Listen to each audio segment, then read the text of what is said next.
Story time on how I got my very first freelancing gigs.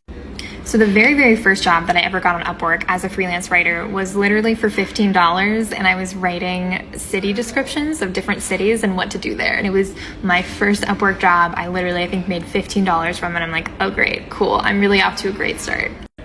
But then the second job I did was actually really cool. I wrote a short film for a tennis company that needed some sort of like tennis style video.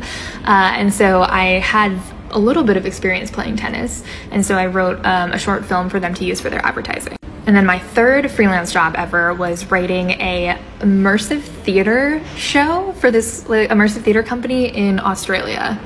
And then after that, it was a landslide of work. I did a lot of like social media and blog writing for a business coach. I did a lot of different kinds of like blog, press release, random kind of gigs, copywriting, web copy, things like that. And I just literally took anything that seemed interesting, that like vaguely interesting on Upwork.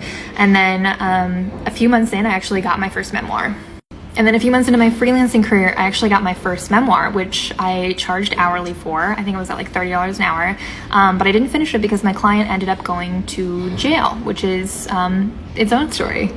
But yeah, just the best way to get started with your freelancing career is to literally take any job that you can get and then just keep on building from there, keep on raising your rates from there, and keep on exploring and figuring out what type of freelance writing or freelancing in general you're most excited by. Like you might even want to go out and like learn how to be a photographer or a graphic designer or become an illustrator and do that instead. Like you might find that your niche might be an entirely new skill that you haven't even learned yet. But yeah, the best thing with freelancing is to just get started, and I also have a lot of videos on my profile and on my blog, amysuto.com, with more tips and tricks on how to get started with freelancing.